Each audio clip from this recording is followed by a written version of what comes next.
Picture this, you've spent weeks, maybe even months, meticulously searching for the perfect business to acquire. You've crunched the numbers, you've seen the potential, and you're ready to take the leap. But there's just one thing standing in your way. How do you get the funding? How do you secure the capital? What are your options? Are the choices right just for the immediate acquisition or for long-term success, or both? If these questions are swirling in your mind, you're in the right place. The goal of this video is to walk you through the step-by-step process and all the different types of funding you can use in order to get your first acquisition. So the first thing we need to do is pre-qualification. Usually before you even start looking for a business to acquire, you need to get pre-qualified by a bank. It's the same thing when you're looking to get pre-qualified for a mortgage when you want to buy a home. This is when you're searching for a business and you're talking to brokers and you're talking to sellers, that you can show them a piece of paper that shows that a bank is behind you and they're willing to give X amount of money towards your acquisition. It makes you seem like a serious buyer in the eyes of the broker and the seller. So these are essential to get. Now, in order to get to it, you're gonna have to do a few things. The first is you gotta get a PFS ready. Now, a PFS stands for a personal financial statement. The personal financial statement is going to list all of your liabilities. These are all the things that you owe, your debts, mortgages, everything that you have on that side. And then your assets. These are the things like the equity in your home. This could be checking accounts. It could be your 401k. It could be savings. All the different types of assets you have. So you list all your assets, you list all your liabilities, and then you take your liabilities, you subtract that from the assets, and that is your typical definition for net worth. You need to fill out that PFS. The next is you need to get the last 3 years of your tax return. The bank wants to see how much income you've been making over the last few years to then project out how that's going to be affecting the risk profile of giving you a lot of money to buy a business. The next is you have to polish up your resume. Make sure that it's up to date with the most recent things that you've done in your experience, and you're really trying to take your resume and craft it to show that you are ready to step into a management-like position. Either you've had management experience in the past, or you have the skills necessary in this particular industry you're acquiring, or both, or potentially none. Deals get done all the time where someone doesn't have industry experience and they don't have extensive management experience. So don't let that limit you, but make sure that you're writing the resume, make it current, and make it relevant to the thing that you're trying to do, which is buy a business. The last step is just setting up your interview with the banker. They're gonna ask for these things, but since you guys have already watched this video, you know that you need to get this. And so you're gonna basically have that interview. He's gonna ask you questions about why you wanna buy a business, what's your goals, what brought you to this. And then he's gonna say, I need your PFS, I need tax returns. And you're gonna say, here you go, Mr. Banker, let's get this going. So make sure you're all ready when that interview happens. Now, if everything goes to plan, you're gonna get your pre-qualification letter from the bank. So the SBA can do loans up to $5 million. Now, some banks, you can do a larger deal, but after $5 million, it will be a mixture with a conventional loan. But for the SBA, they do up to $5 million. And so they will give you a letter stating, hey, based on your PFS, based on your tax returns, your resume, we're gonna offer you $2.5 million on your deal. So then you take that letter and now you can go forward trying to get your first acquisition. Now that you're pre-qualified, we need to go over the different types of loans and which one might be the best for you. So the first one we'll talk about is a traditional bank loan. Banks are the most common source for business acquisition loans. Obvious, they're the most common source for every type of loan.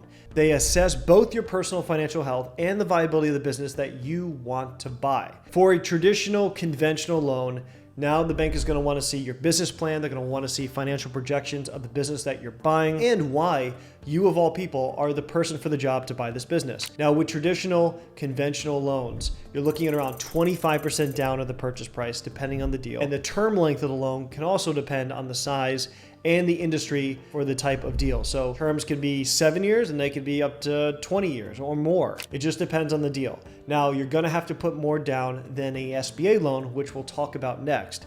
You're gonna have to put around 25% down, maybe a little less, maybe a little more. So on $1 million deal, you need to be prepared to bring $250K to the table, either from your funds or from an investor. That is what a traditional conventional loan looks like. So now let's jump into the SBA loan. Now, this is one of my favorite types of loans because it's purpose-built for someone who wants to acquire an existing business. And these are the loans that I've had a lot of experience with, members of my community have a lot of experience with. And so let's dive into those. So U.S. Small Business Administration, SBA, offers loans designed for business acquisition. So for the one we're talking about today is the SBA 7A loan. Now, the approval process is a lot more stringent, but brings much more favorable terms and interest rates making it a better option for most acquisition entrepreneurs. Instead of 25% like the conventional loan, you only need to bring 10% as the buyer to this deal, and the bank is going to take care of 90%. So in that same example that I used before, on $1 million deal, instead of bringing $250K to the table, now you're only bringing $100K to the table. It's a big difference. Now, instead of the terms being kind of a 7-year all the way up to 20 plus years, an SBA term is traditionally 10 years. That can change if there is real estate involved in the deal, and the real estate is more than 50% of the value of the deal. Well, that 10-year term can turn into a 25-year term because of the real estate. Therefore, your cash flow gets much better because that same amount of money is now stretched over a longer period of time with lower payments. Now, if the real estate is less than 50% of the deal value, it's a blended rate. So instead of being 10, it might end up being 14 or 17 years, depending on the value of the real estate. Right now, rates are hovering between 11 and 12%. And these rates are variable, which means every single quarter, depending on the Fed rate, those rates can change. They can go down or they can go up. So it's very important as you're looking at these rates that you're structuring in the way that you're modeling the deal to where if rates increase, what does that look like? Do you go underwater or are you still okay? And there's enough cash flow. And if they go down, that's a good problem to have because now you're making more money in cash flow per month since your debt service payments will be less. Now, banks want to see a DSCR, a debt service coverage ratio of 1.5 or higher to get comfortable with the deal. Now, what the heck is a DSCR and how do we get 1.5 or higher? What does that mean? The formula is total monthly cash flow after all expenses. That includes the debt service payments. You divide that by the total monthly debt service payment, and that gives you the DSCR. So let's say your cash flow after all expenses, including the debt service payments, is $20,000 a month. Now, your total monthly debt service, which is your monthly payments on the loan, is $10,000. So you would take the $20,000, you divide it by the $10,000, and you would get a DSCR of 2. That is how the formula works. So if it's above a 1.5, that's what the bank wants to see, and they will move forward. Now, if it's 1.4 or 1.3, depending on the deal, the bank might go forward with it because they feel strongly about other factors that are in favor of the loan. But for the most part, you want to stick above the 1.5. Now, another big topic on SBA loans is a PG, or a personal guarantee. Now, what this means is you are personally signing on the loan that if something happens where the business fails and payments are not able to be made, you are on the hook for making those payments. It's something that should not be taken lightly. A lot of times a bank is going to want to have a home, cars, assets as collateral. So if you don't pay, well, they're going to come and they're going to try to take control of your assets. So a PG is something that's pretty important. It protects the bank. So that's why they really want to know what your balance sheet looks like on the PFS, because they want to know if worse comes to worse, do they have assets in which we can take and make back our money? Now, there's different strategies, and we talk about those in Acquisition ACE in my member group about how do we limit that, the amount of things that a bank can take from you. And there's different strategies to where we make sure they can't take your house or they can't take your car. But for the most part, this is something that you should really take into consideration. And this is something that the bank uses to protect itself. But for the PG you are signing, you are getting favorable loan terms that cannot be found anywhere else. The next one is seller financing. Seller financing is one of my favorite things to do because there's no banks involved. It is literally between the buyer and the seller making a deal, and the seller becomes the bank. So in that example, it's $1 million business, and you make a deal with that seller that you'll put 10% down and he'll finance the 90%. You give him $100,000 at closing. The remaining $900K will be paid out over the next 5, 6, 7, 10 years, whatever you negotiate. And so instead of paying the bank every month, you're paying the seller.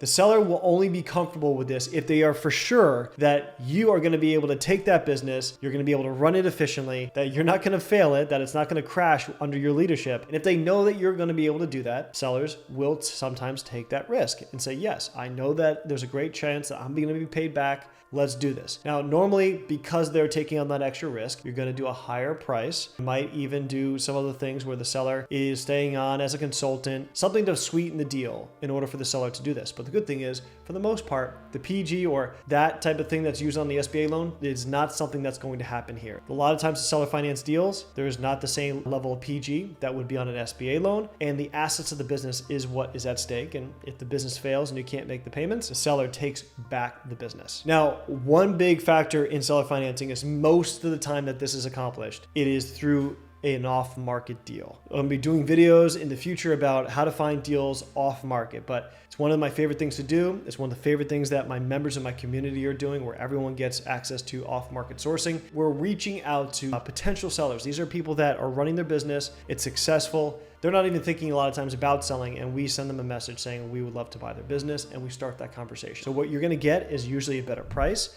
you're gonna get better terms, and you're gonna be able to be super creative and get the deal done in a much faster timeline than involving a bank. The next type of model for acquiring a business is a search fund. The way that search funds works is you have a group of investors who want to acquire a business, but they don't want to run it. So what they do is they find an operator, in this case it could be you, who then is going to come into the deal for a minority piece of equity, but they're usually not going to put any money into it. The operator who went out there to find it, he has a minority and he works, builds the business up, and as he does that, he is able to acquire more and more equity depending on the terms, and then there's an exit usually within 3 to 5 years, and everyone gets paid. Now this works for certain types of buyers. Potentially they don't want to do this on their own, they want to have a team behind them, they want to have a kind of that institutional type support, and this is a way in which you can go about finding it. I know a lot of people who've done this model successfully, and I know a lot of people who've done this model unsuccessfully, but it is an option that can be used by potential acquirers. The last one I'll talk about today is asset-based lending. So this is where the lenders provide funds based on the business's assets. This could be real estate, it could be inventory, it could be heavy equipment, something that is able to be taken in the case of a default and gone and auctioned off to recuperate the funds that they gave out in the loan. Asset-based lending is another way in which you can get funding in order to accomplish an acquisition. Usually this is an option when the business you're acquiring has a significant number of tangible assets. So this would be something like a construction company, maybe that is like a demolition company, or excavation company that has just a bunch of huge machinery that's just digging up dirt and costs millions of dollars in equipment. That is something that where asset-based lending can actually become a viable option. There are various different ways to get business acquisition funding, and you can easily get lost with all the different ways that get you to the same end goal. That's why it's crucial to understand each option's pros and cons and to choose the right methods that best align with your acquisition strategy and the long-term business goals of why you're doing this in the first place. But at the end of the day, it has to be done. If you want to go out there and change your typical 9-to-5 existence and make it into owning a cash flowing business that is going to be able to build you generational wealth, you have to take that step and figure out the best way to fund your deals. If you don't get funding, well then you'll have to fund the entire deal on your own, which some people out there have the funds to buy the business outright. I wouldn't recommend it because I feel like there's a better use of that capital, but if that's something that you're only comfortable with and you don't want to take on debt, that is an option as well. Now with these funding options, many of the members inside of Acquisition ACE, and for you guys out there that are listening, you can spend zero of your own money and you can get a deal done that does 6 figures in profit per year. It's happening all the time within our group. You can use these funding options to be able to get a 6-figure cash flowing business that's profiting that much a year. And you can do it in 6 months with little to zero of your own money. So after weeks or even months of searching, you've now not only identified the ideal business, but also the clear path to securing the funding necessary for the acquisition of that business. Remember some of those initial questions that you had? Well, hopefully by the end of this part of the video, they should be completely answered, and so they're gone. As you take your next steps in looking for your first acquisition, keep these steps in mind. You've done the groundwork and you've laid the foundation. But if you want a comprehensive guide, I have an accelerated program that will walk you through every single step I took, along with 180 other members that are acquiring 6-figure cash flowing businesses in less than 6 months with little to zero of their own money. Just click the link in the description below to find out more. Now it's time to take the step to finally escape the employee lifestyle, and now you're going to be entering the realm of entrepreneurship. And if you want to learn step by step of how to do this with an already established business, click the video on the screen right here. Your journey to business ownership is just that click away. See you all on the next one.